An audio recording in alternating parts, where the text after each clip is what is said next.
Hello, I'm Chris Flischer, and welcome to Turning of the Wheel, an intelligent, lively discussion about astrology, art, and spiritual adventure. Timing is everything, and as the great wheel turns, we are best prepared when we are best informed. Join me as I explore concepts that allow us to broaden our view of the world. You'll hear interesting topics, meet fascinating guests, and discover who you really are. Using the time-tested practices of astrology, you'll learn how to accept change as the great wheel of life turns. Astrology, art, and spiritual adventure on Turning of the Wheel TV with Chris Flischer. My name is Chris Flischer, and welcome to Turning of the Wheel. This is a show about astrology, art, and spiritual adventure. And I like to, stretch out the topics and stuff like that every once in a while. My primary focus is astrology. That's what I am. I'm an astrologer. If you are interested in astrology, and you should be, because it's an amazing tool to help you understand your life, the people in your life, how to get along with them, why you don't get along with them. All those characteristics are clearly evident in the astrology chart. I'm a professional astrologer. My website is www.turningofthewheel.com if you want to get a hold of me. That's how you can. But getting on to the subject for the day, today, we're going to be talking about the moon. Now, the moon is probably the second most important planet in the zodiac wheel. Now, we have all the planets all the way out to Pluto in the zodiac wheel, but some planets have more weight than others, and the moon is clearly one of those has more weight. It's considered to be the great mother, as opposed to the sun, which is seen as the great father. When we have the great mother in our charts, we understand our emotional wellspring. This is sort of the mother. The mother is the moon. The moon is the closest orb to us. Even though it's not a planet, it's considered to be sort of a satellite or a moon, literally, of the Earth. It still is a valid character in the astrology chart. When we talk about the astrology chart, we're talking about terms and attributes that are part of what makes an individual. When you're born, you are cast, and Carl Jung, the great psychologist, summarized it best. Individuals are like a grape on a vine, that when we are born at that moment in time, we have certain characteristics, just like a grape has what's called, certain terroir. The terroir in the world of grapes and vineyards is the earth, the air, the soil, the climate, the temperature. All of those things are attributes that make that grape a certain type of entity. That grape on one vine may be absolutely an award winner one year, and the next year may not be the same grape, even though it came from the same place and the year was pretty much the same. That change of season is the kind of model I want you to think of when you think of the attributes of the astrology and why it's important. So when we're talking about having this as being part of our quality, as part of who we are, it's important that we understand the placement of the moon in the astrology wheel. It's very important. If you know nothing else, if you only know your sun sign, it's important to know your moon sign. The moon in the chart is the second most important piece of your chart, if not the most important. Some people would argue it's the most, depends upon what their sign is. But the moon is an incredibly invaluable point. And when we talk about sun sign astrology, like you see in the newspapers, it just talks about one sign. If you know which sign the moon is at the time of your birth, and you put those two pieces together, you're going to get much more of an idea of what's going on with you in your life that week, or that day, or that year, or whatever time frame you're looking at. It's important to understand where that is in your chart. Now, the moon goes around the wheel about every 28 days, which is the equivalent of the cycle for the menses for the women, the menstruation cycle. It's the same cycle, which is again why it's attributed to the mother.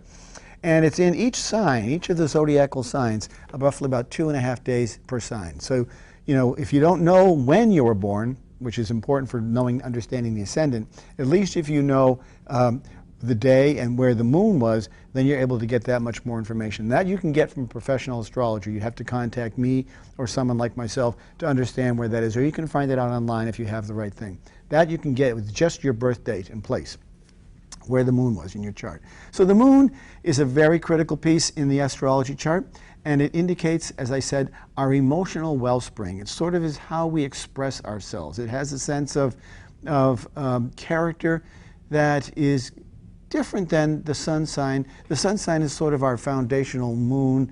I think of our foundational core.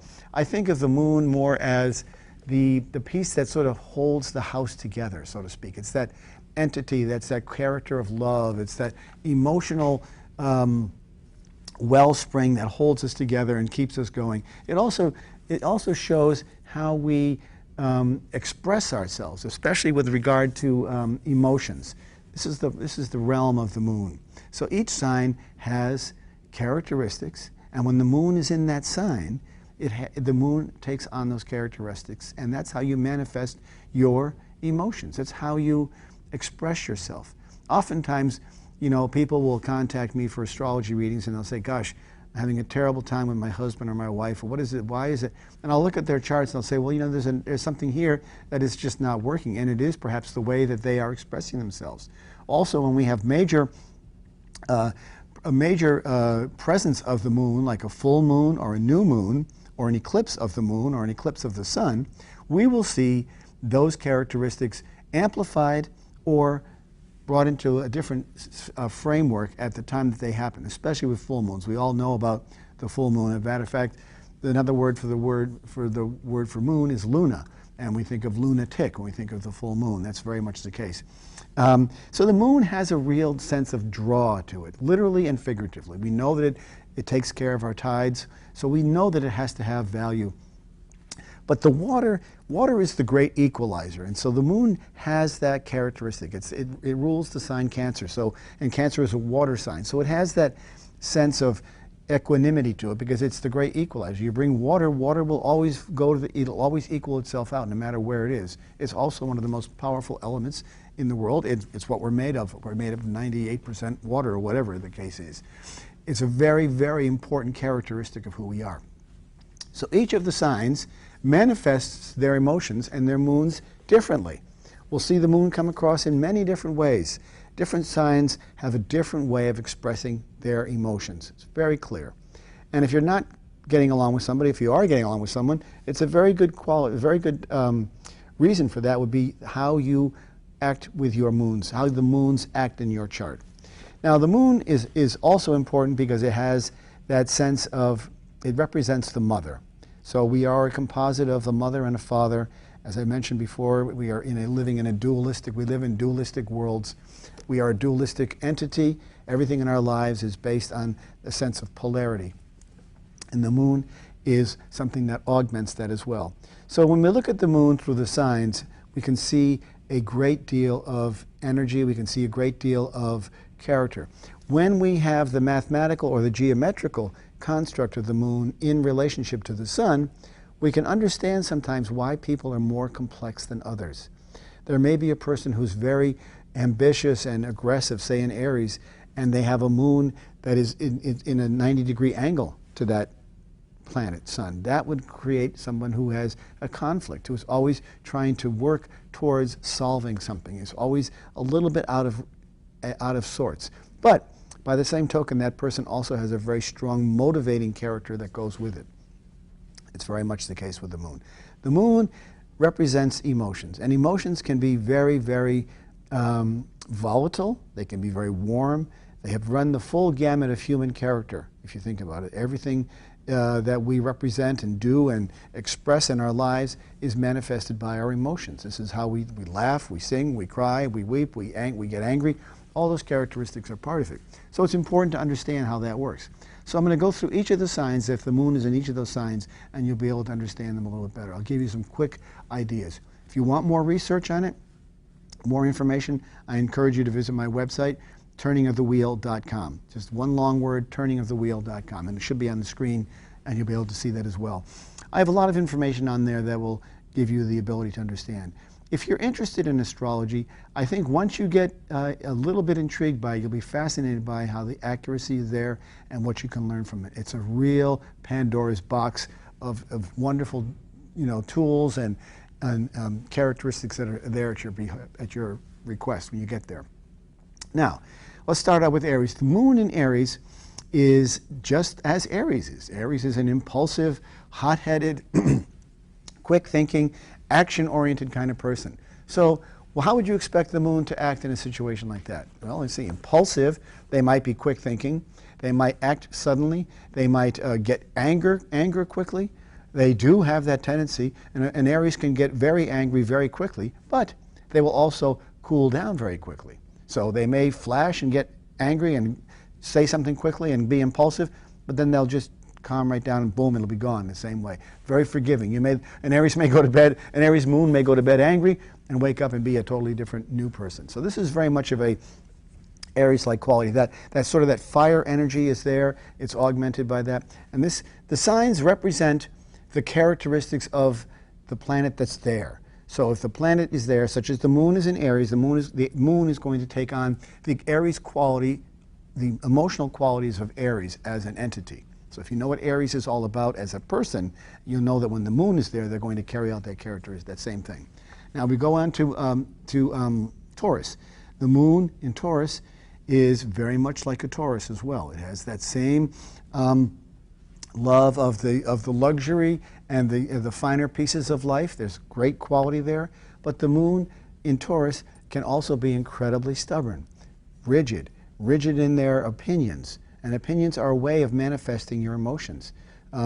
They can be very steadfast, very loyal, but there's that emotional underpinning there that says rigidity sometimes.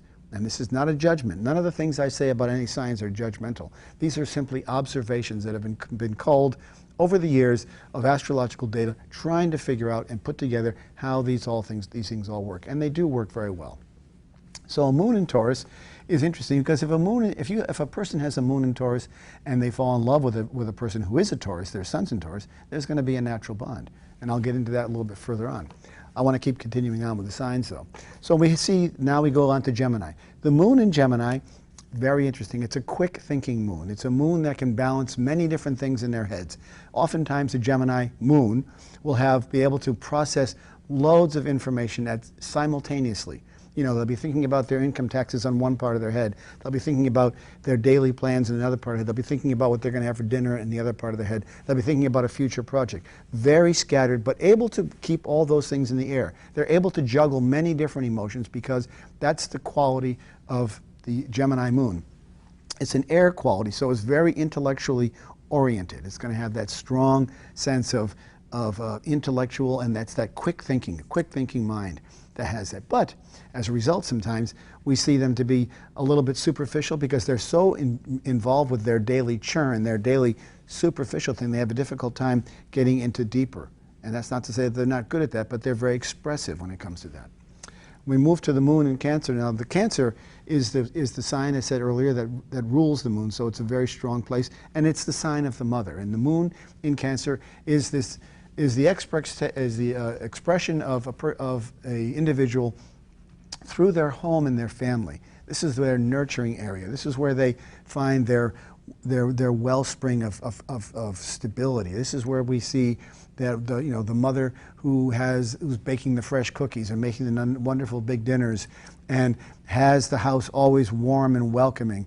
It's a very strong maternal quality, especially when it's expressed emotionally.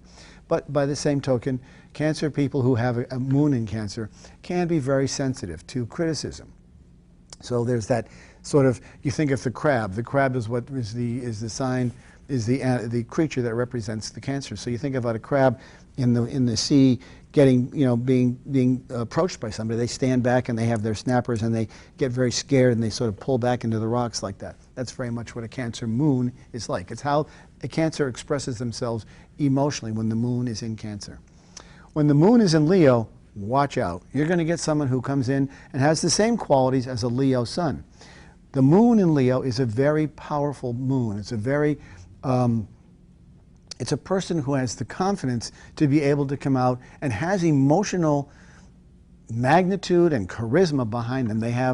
It's almost like they're a force of nature. They have this real strong emotional landscape a part of them. They live in a very emotional arena when they express the moon through the sign of Leo. It's very much of that. It's a creative quality, but it's also very much of a fixed quality. So the moon there might indicate somebody who is an opera singer. I know somebody who's a very well-known astrologer who is known throughout the world. He's got a Leo moon, and when he walks into the room, everybody pays attention to him. It's similar to the Leo sun, because the sun is the foundational, but the moon is how they represent themselves emotionally. When you know a person's emotional makeup, you're going to understand the way they act. Very simple.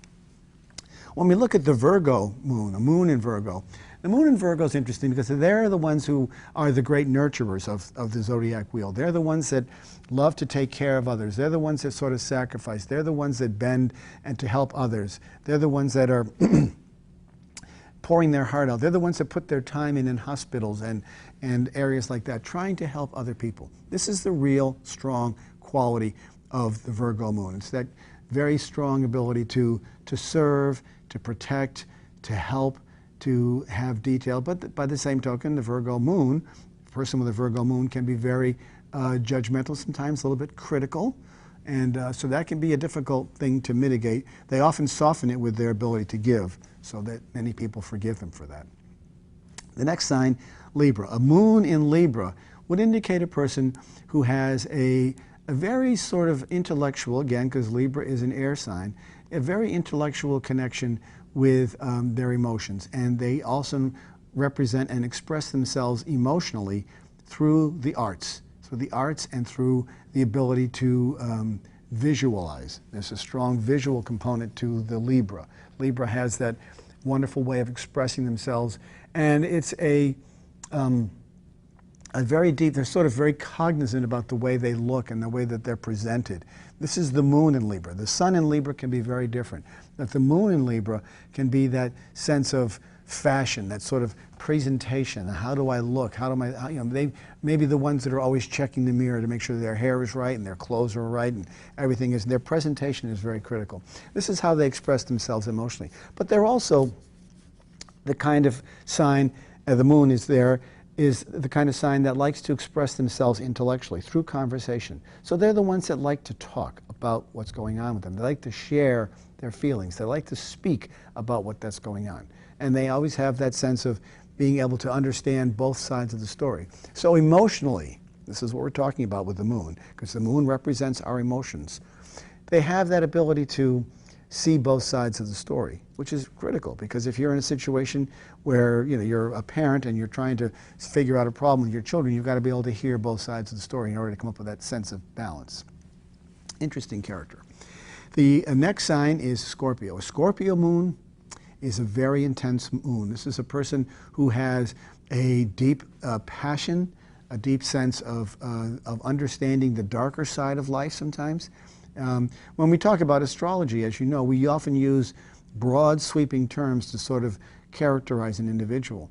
But this is part of the fun of astrology, because you can customize those attributes to fit the individual person who you're speaking with or about. Very critical, very easy to do that. But here we have a person who's not afraid of the darker things in life, is sort of drawn to the mysterious underbelly of life, so to speak, sort of beneath the covers. They love that, and to have that investigative quality. And as a result of that, we see the strong characteristics for research, legal processes. Again, there's that fascination with sex and death. That's sort of a classic contribution to what the Scorpio moon might look like. We also see that with people who have Scorpio suns, but that's sort of been overplayed in some ways, because a lot of people have strong drives in those areas. It's not necessarily they don't own the corner in that market, so to speak. But we do see that sense of intensity, and oftentimes we find the emotions in a Scorpio are going to be those, especially in a relationship, of loyalty. We'll find loyalty is one of the strongest characteristics of a Scorpio. If they're there for you, they're there for life. And the very endearing quality, if you have a friend who's a Scorpio, you know that they will always have your back. So that's something to consider. Next, we move to Sagittarius. The moon in Sagittarius is very similar to the sun in Sagittarius. And of course, all the signs have that quality. But what we see is the sun in Sagittarius, we see that sort of longing to be moving. There's that wanderlust, that sense of almost detachment in some way, although detachment sounds a little bit too harsh in some ways. But it's that sense of aloofness. There's a sense of wanderlust. That's a sense of adventure, the ability to learn and move and beyond and go beyond. So they're not always firmly planted in the ground. They like to sort of be, it's kind of like if you love something, set them free. You need to set the Sagittarius moon free, because they love to go off and and wander in that regard. So it's very, very much the case in that regard. After Sagittarius, we have Capricorn. Capricorn, as you know, when I was just talking about the signs, has a different quality. A Capricorn moon is a very pragmatic person. They're a person who probably will wear their emotions very close to their sleeve. They will approach each of their emotions and their emotional encounters very pragmatically. There'll be a sense of ethics involved with what they do. They want to do the right thing. So they will emote and express themselves through that character. They will do the right thing in that regard. So doing the right thing is sort of a moral obligation, an ethical quality that they have. It's that strong sense of, sort of making sure the lights are out and that the bills are paid. And that's how they express themselves emotionally. Very interesting character, especially in the Capricorn. When we move to the Aquarius moon, the Aquarius moon is very much like, of course, all of the signs have their characteristics, but this is how we're expressing. The moon, don't forget, is how we express our emotions.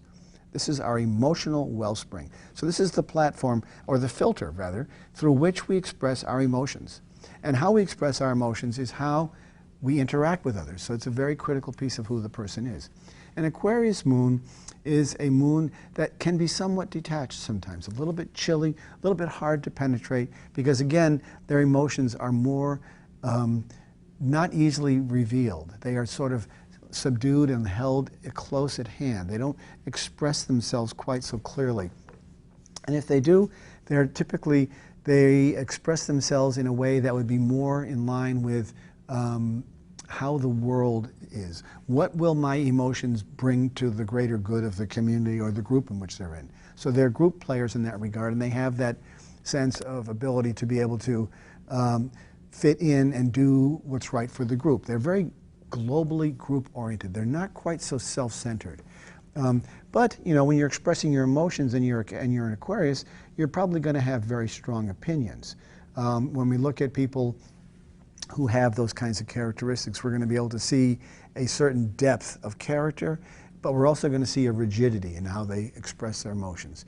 So, for example, getting into an argument with an Aquarius moon, they're probably going to make sure that they win the argument, or at least they will be less likely to give up on their end when it comes to that. The final sign that we're going to talk about with the moon is the moon in Pisces. Now, the moon in Pisces is an interesting place because they can be very emotional, they can be very aloof, they can be very distant, they can be very lost in a world of daydreams, much the way the Pisces sun is. But when they express their emotions this way, we would see something quite different. We'd see a certain sense of depth, a tenderness, it would be another good word for it. And many people might not see that tenderness as being a masculine quality, perhaps, but there are men who have Pisces moons, and they may be people who go on to become artists, or the great poets, or the great mystics, or the great spiritual seekers. All may have a strong characteristic with regard to the moon, and especially a Pisces moon, because Pisces has that certain loftiness, that certain ambiguity, that certain sense of self that is sort of lost in the clouds, but still very potent and very prominent in who they are as an individual. It's an interesting sign, and it's an interesting characteristic. And when you get into, and again, all the definitions I'm giving here are very broad-based and broad-stroked, and they're meant to be that way so that, because the individual person, like you yourself, when you have your chart done, I would get into the granularity of what that chart was all about. And I'd be able to sort of what we call synthesize all the characteristics of the chart into a composite of who you were. As I mentioned in other shows, we are a composite of all the signs. We have pieces of our life are occupied by each of the signs. So if you're having an eclipse in your relationship house, for example, that part of your life, that's going to impact your relationship in some way, good or bad. There's no judgment which way.